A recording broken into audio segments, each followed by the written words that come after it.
అందరికీ నమస్కారం. Jamie Prem's YouTube ఛానల్కి స్వాగతం. మీరు ఇంతవరకు మా ఛానల్ సబ్స్క్రైబ్ చేసుకోకపోతే వెంటనే చేసుకుని ఒక లైక్ ఇచ్చి మాకు సపోర్ట్ ఇవ్వాల్సిందిగా కోరుతున్నాం. సరే, ఆణిముత్యాల కార్యక్రమంలో ఈరోజు మనకు దొరికిన ఆణిముత్యం అమాయకురాలు సినిమా.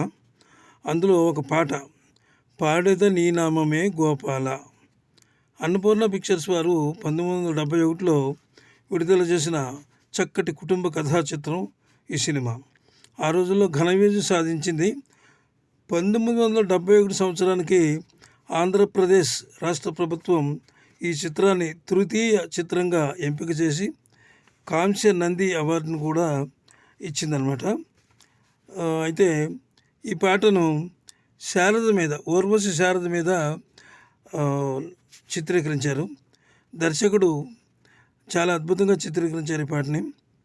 సరే, ఈ పాటకు అంటే నంది అవార్డుతో పాటు ఇంకా కొన్ని అవార్డులు వచ్చాయి ఈ సినిమాకి.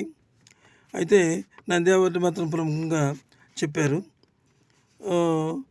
ఈ పాటలో చాలా చక్కటి హావభావాలు ప్రకటించారు ఊర్వశి శారద.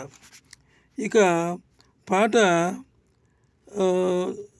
అంటే కూర్చొని పాడే పాట కాబట్టి, వేడి మీద పాడే పాట కాబట్టి ఆమె ముఖ కవళికలు, చక్కటి ఎక్స్ప్రెషన్స్, ఆ లుక్స్, ఆ చక్కటి అభినయం చాలా అద్భుతంగా ఉందని ఆ రోజుల్లో పత్రికలు ప్రశంసించాయి. అలాగే అన్నపూర్ణ వారి ప్రతి సినిమాలో కూడా ఒక వీణపాట కంపల్సరిగా ఉంటుంది. అది వారికి మరి కలిసి వచ్చినట్టుంది. అంచేత కంపల్సరిగా ఒక వీణపాట మాత్రం అన్నపూర్ణ వారు సినిమాలో కంపల్సరిగా ఉంటుంది. ఆ విషయాన్ని అప్పుడు అందరికీ తెలిసే విషయం. ఇక పాట రచన చేసిన వారు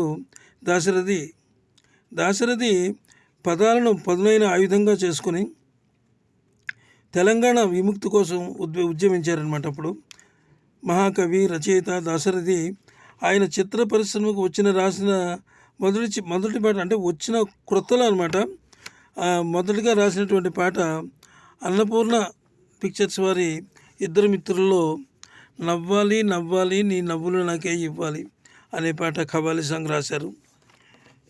ఈ పాట చాలా అద్భుతంగా రాశారనమాట. తెలుగు ప్రేక్షకులను అందరినీ ఆనాడు ఆదరించింది, చాలా సమూహపరిచిందనమాట. ఈ పాట పాడిన వారు పి. సుశీల. చాలా మధురంగా పాడారనమాట. ఆమె గానానికి తెలుగు జాతి పులకరించిపోయిందనమాట. ఆ కంఠం అంత అద్భుతంగా ఉంది ఆవిడది. తర్వాత సంగీత దర్శకుడి విషయానికి వస్తే అంటే ఎస్. రాజేశ్వరరావు గారి గురించి అందరికీ తెలిసిందే, చెప్పక్కర్లేదు. అద్భుతంగా ఈ పాటను కంపోజ్ చేశారు. ఈ పాటకు ఆయన ఎన్నుకున్న రాగం హంసధ్వని రాగం. ఇంకా దైవత్వం కూడా అక్కడక్కడ మిక్స్ అవుతూ ఉంటుంది. ఇది చాలా అద్భుతమైనటువంటి రాగం. ఈ వీడియో మీకు నచ్చినట్లయితే లైక్ చేసి సబ్స్క్రైబ్ చేయండి. నమస్తే.